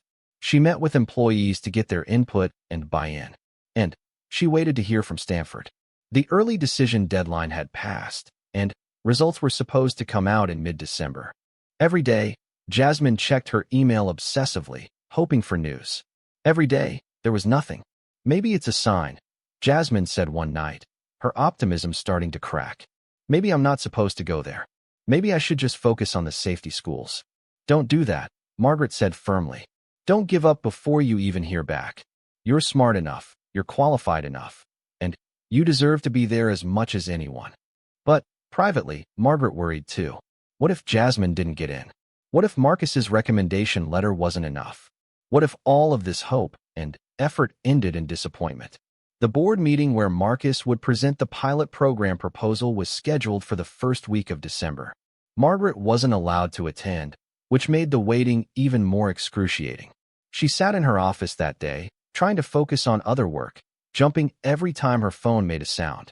Finally, at 4 p.m, Marcus called her. Come to my office. His tone was neutral, giving nothing away. Margaret hurried up to the top floor, her heart pounding. When she walked into his office, she found him standing by the window again, looking out over the city. Well? She asked when she couldn't stand the suspense anymore. He turned around, and she saw the smile on his face. They approved it. Full approval, with the budget I requested. We can start implementing immediately. Margaret felt her knees go weak with relief. Really? They didn't fight it. Oh, they fought it.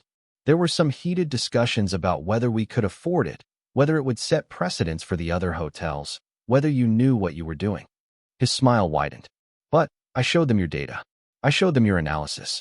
And I told them that this was happening, with their approval or without it, because it was the right thing to do and the smart thing to do. Eventually, they came around.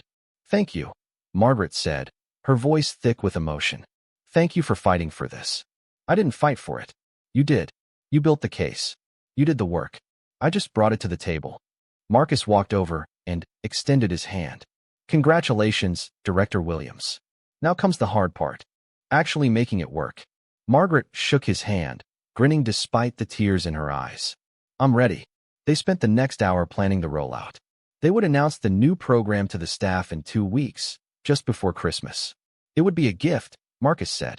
A way of showing the employees that the hotel valued them, that their hard work and dedication were recognized and appreciated. Margaret left his office feeling like she was walking on air. She'd done it. She'd actually done it. In less than 2 months on the job, she'd convinced a corporate board to invest hundreds of thousands of dollars in better wages and opportunities for the lowest-paid workers in the hotel. She couldn't wait to tell Jasmine. But when she got home that evening, she found her daughter sitting on the couch, staring at her laptop with a strange expression on her face. Baby? What's wrong? Jasmine looked up, and Margaret saw that she'd been crying. I got the email from Stanford. Margaret's heart dropped. Oh, sweetheart, I got in. Jasmine's voice was barely a whisper. Mom, I got in. Early decision. Full scholarship. They're offering me a full ride. For a moment, Margaret couldn't process what she was hearing. Full scholarship. Full ride. No loans, no debt, no impossible choices between tuition and rent. Are you sure? She finally managed to say. Are you absolutely sure? Jasmine turned the laptop around so Margaret could see the screen. There it was, an official Stanford letterhead. Congratulations. We are pleased to offer you admission to Stanford University's class of 2029. After careful review of your financial situation, we are pleased to offer you a full financial aid package including. Margaret read the email 3 times, the words blurring through her tears. Her daughter was going to Stanford. Her brilliant, beautiful daughter was going to one of the best universities in the world, and it wasn't going to cost them anything they couldn't afford. We did it, Jasmine said, laughing and crying at the same time. Mom, we actually did it. They held each other and cried for a long time, releasing years of stress and worry and fear. All those nights Margaret had lain awake doing impossible math, trying to figure out how to make college work. All those extra shifts and skipped meals and careful budgeting. It had all been worth it. Every single moment had been worth it. Later that night, after they'd called Denise and celebrated and, finally, calmed down enough to think straight, Margaret wrote an email to Marcus. Dear Marcus, I wanted to share some incredible news. Jasmine was accepted to Stanford with a full scholarship. Your recommendation letter made all the difference. I don't know how to thank you for everything you've done for my family. You saw potential in both of us when we couldn't see it in ourselves. You gave us opportunities we never dreamed were possible. I promise you that we will make the most of these opportunities. Jasmine will do amazing things at Stanford. And I will work every day to justify the faith you've placed in me. We are forever grateful. With deep appreciation, Margaret. His response came within minutes. Margaret, congratulations to you, and to Jasmine. I can't wait to see what she accomplishes. And I can't wait to see what you accomplish. You've already proven that my faith in you was well placed. This is just the beginning. See you Monday to celebrate both pieces of good news. Best, Marcus. The next 2 weeks were a whirlwind of planning and preparation. Margaret worked with the communications team to create materials announcing the new staff development program. She coordinated with HR to process the wage increases and post the new positions. She prepared for the staff meeting where everything would be announced. The meeting was scheduled for December 20th in the hotel's grand ballroom. Every employee was required to attend, with shifts covered to make sure everyone could be there. Margaret had never been so nervous in her life. This was her moment to show everyone that she meant what she'd said, that she was fighting for them, that things were actually going to change. The ballroom was packed when she walked in. Housekeepers, maintenance staff, kitchen workers, front desk clerks, everyone who made the hotel run. They sat in clusters, talking quietly, speculating about what this mandatory meeting was about. Margaret saw Rita sitting in the front row, her expression carefully neutral. She saw Cheryl and Tasha and all the other women she'd worked alongside for years. Marcus was already on the stage, along with David Chun and the HR director. He welcomed Margaret up, and suddenly, she was standing at the podium, looking out at hundreds of faces, many of them skeptical, all of them waiting. "Good morning," she began, her voice amplified by the microphone. "For those of you who don't know me, my name is Margaret Williams. Until 2 months ago, I was a housekeeper on the 3rd floor. I cleaned rooms, changed sheets, scrubbed bathrooms. I worked here for 16 years, and I loved the work even when it was hard. But I also saw how hard it was for all of us. How little we were paid. How few opportunities we had to advance.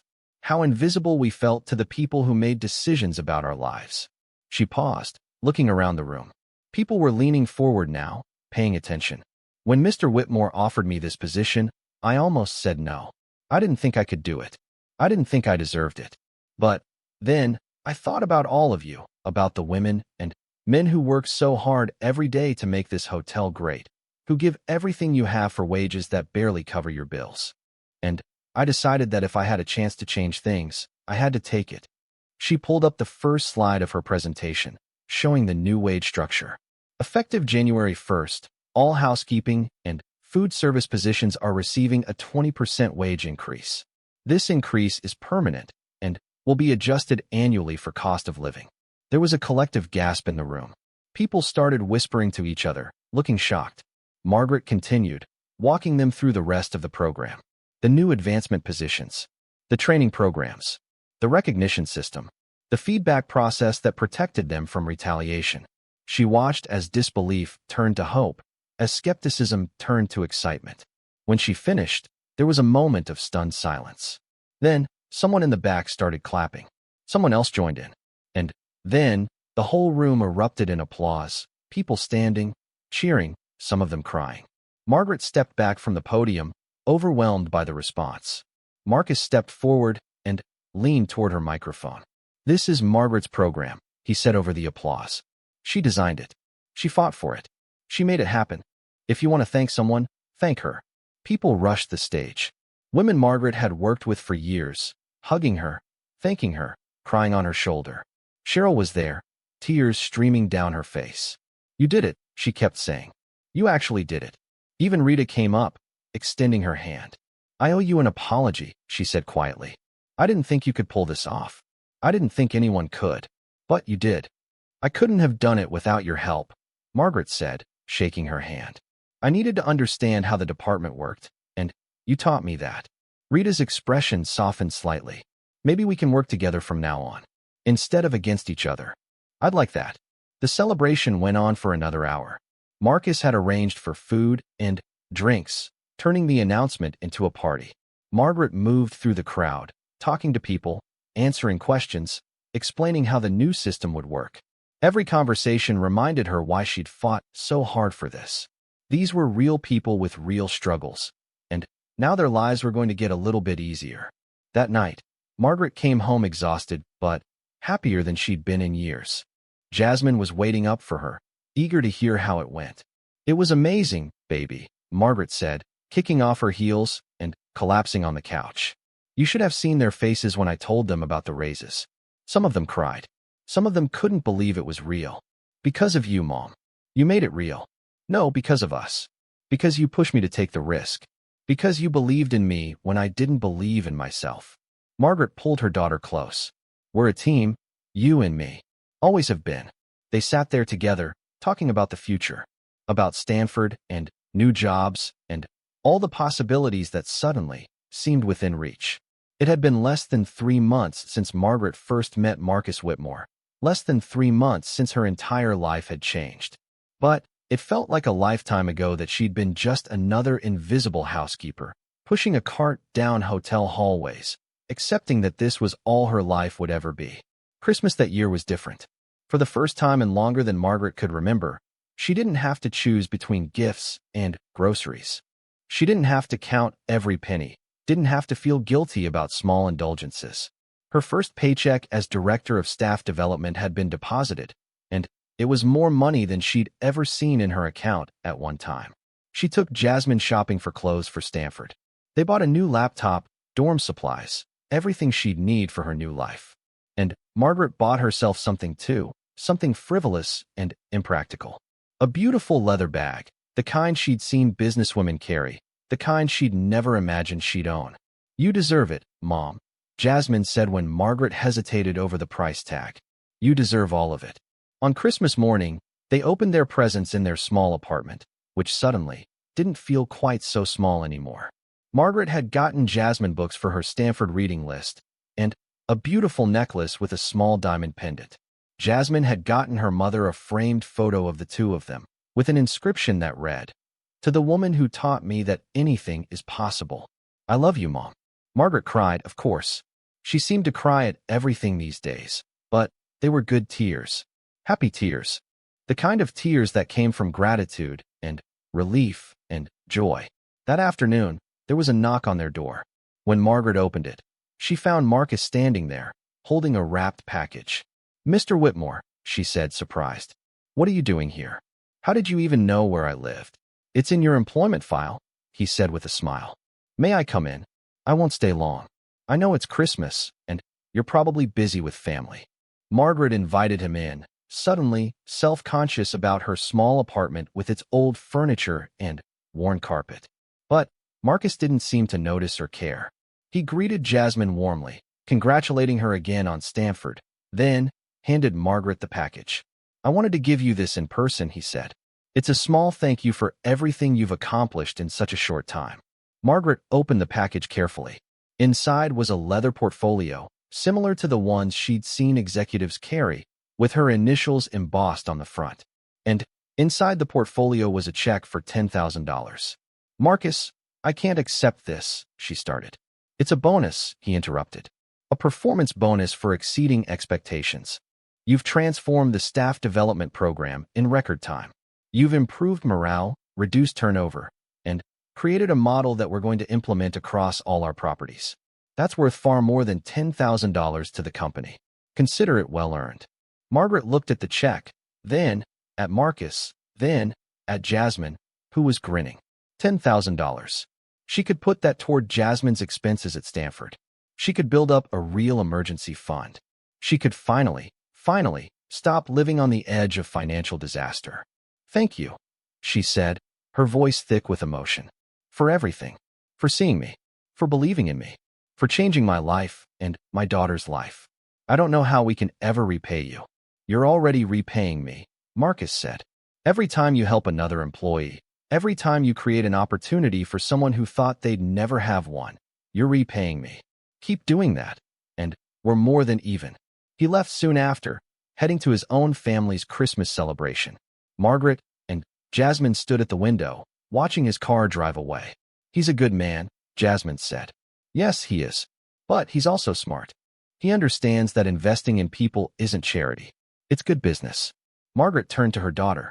That's the lesson in all of this, Jazz. People aren't assets to be exploited.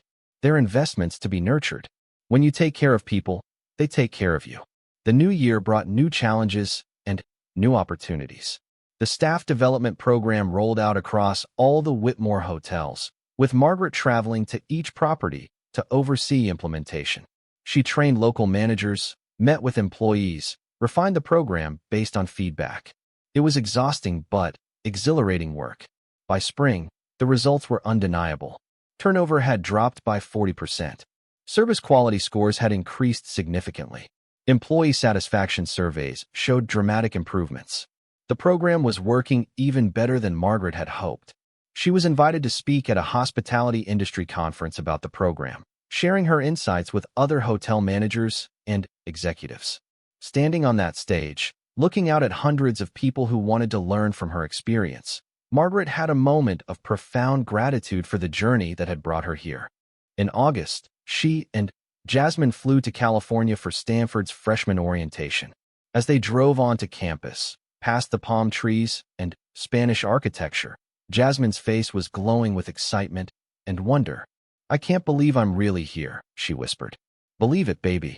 You earned it. You belong here. They spent 3 days getting Jasmine settled in her dorm, meeting her roommate, attending orientation sessions. On the last night before Margaret had to fly home, they had dinner at a restaurant near campus. I'm scared, Mom, Jasmine admitted. What if I don't fit in? What if I can't keep up with all these kids who went to fancy prep schools and had every advantage? Margaret reached across the table and took her daughter's hand. Listen to me.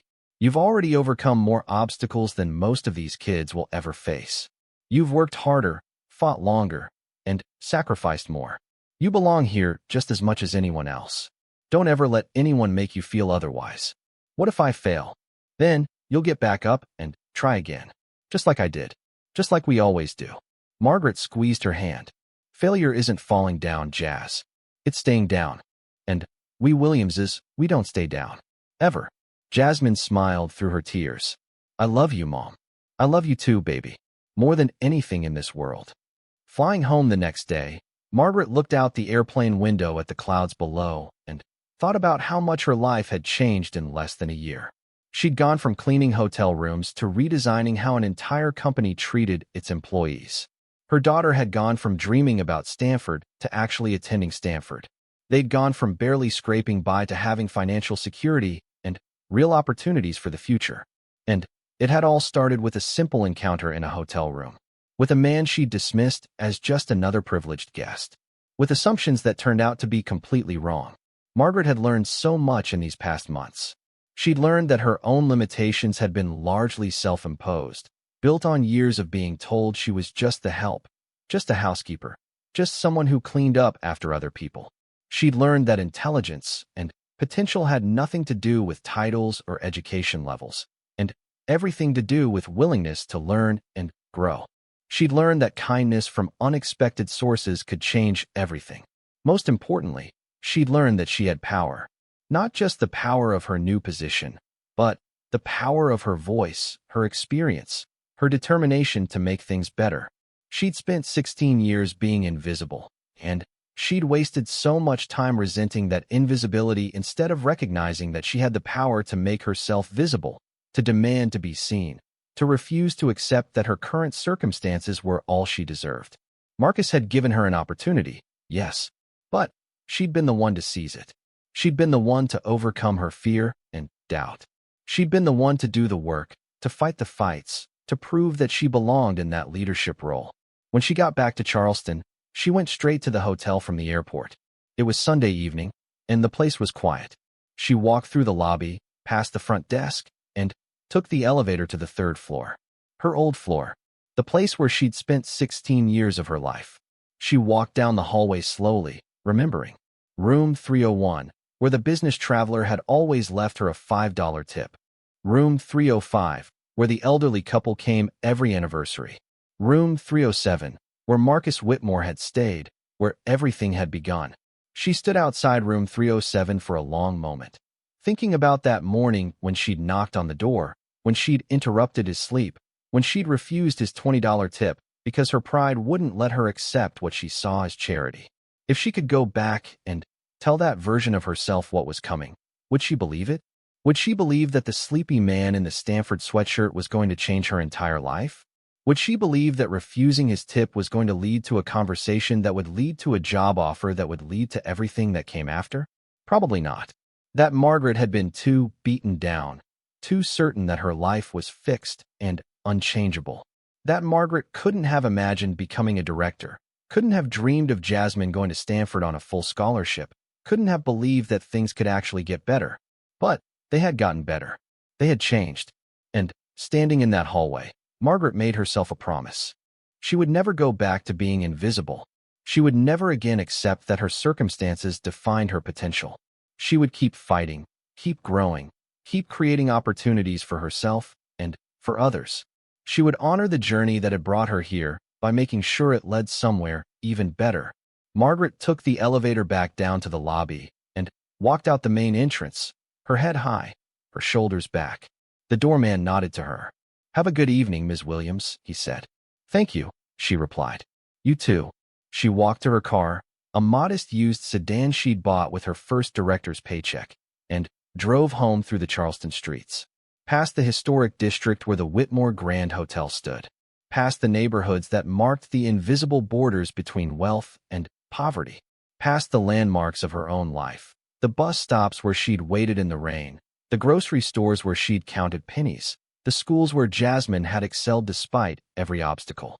This city held her history, all the struggles and sacrifices and small victories. But it also held her future, full of possibilities she was just beginning to explore. When she got home, her apartment felt different. Not bigger or nicer, not fundamentally changed, but different in the way she saw it. This wasn't a trap anymore. This wasn't the best she could do. This was a starting point, a foundation she'd built with hard work and determination. And from this foundation, she could build anything. She poured herself a glass of wine, something she rarely did, and sat on her small balcony, looking out over the neighborhood. Somewhere in California, her daughter was beginning an adventure that would shape her future. Here in Charleston, Margaret was continuing her own adventure, reshaping not just her future, but the futures of hundreds of employees who deserved better than what they'd been given. She thought about Marcus Whitmore, about his grandmother who'd worked as a maid and never been asked for her ideas. She thought about all the women like her, like his grandmother, like herself, who'd worked hard and stayed invisible and accepted that their voices didn't matter. But voices did matter. Ideas mattered. People mattered.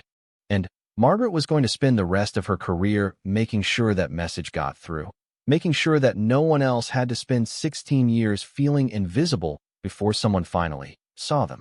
Her phone buzzed with a text from Jasmine. "Made it through my first day.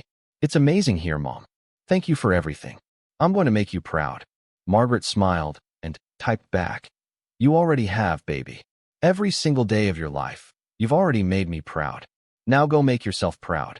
She sat on that balcony as the sun set, painting the sky in shades of orange and pink and purple, the same colors she'd watched 1,000 times before. But tonight, they looked different. Brighter, more beautiful, full of promise. Tomorrow she would go back to work. She would continue the fight to improve conditions for hotel workers. She would face new challenges, new obstacles, new people who would tell her she couldn't do it or didn't deserve it or was moving too fast or asking for too much. But she would keep going anyway, because she'd learned something essential over these past months.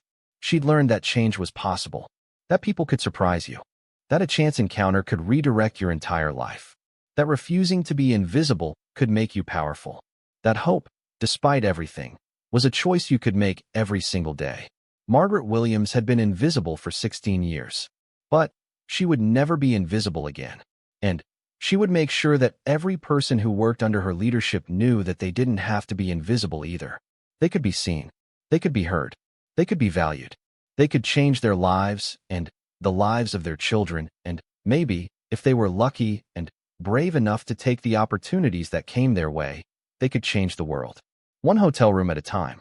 Yes, she wanted to make She interviewed current employees, former employees who'd left for better opportunities, and employees at other hotels in the Whitmore chain. She gathered data and stories and examples, building a comprehensive picture of what needed to change and why. By the end of her second week, she had a preliminary proposal ready for Marcus. A complete overhaul of the staff development system, including wage increases tied to performance and tenure, a clear advancement path with defined criteria, comprehensive training programs, and a feedback system that protected employees from retaliation. The total cost would be significant. Marcus had told her not to worry about budget, but she knew that finance would push back hard on this. She was asking for a six-figure investment in programs that wouldn't show immediate returns, that would eat into profit margins, that would challenge the way things had always been done. But she believed in this proposal. She believed it was right, and she was going to fight for it with everything she had. She scheduled a meeting with Marcus for Friday afternoon to present her findings and recommendations. All week, she practiced her presentation, refined her arguments, prepared for every possible objection. This was it. This was her chance to prove that she could do this job, that Marcus's faith in her hadn't been misplaced. Friday morning, she put on her best suit and her most confident expression. She gathered her materials and headed to Marcus's office, her heart pounding but her determination steady. "Ave to go," she managed to say. "My daughter is waiting. Of course, think about my offer. And Margaret, whatever you decide, I want you to know that your job here is secure. This isn't a take-it-or-leave-it situation. If you decide to stay in housekeeping, that's fine.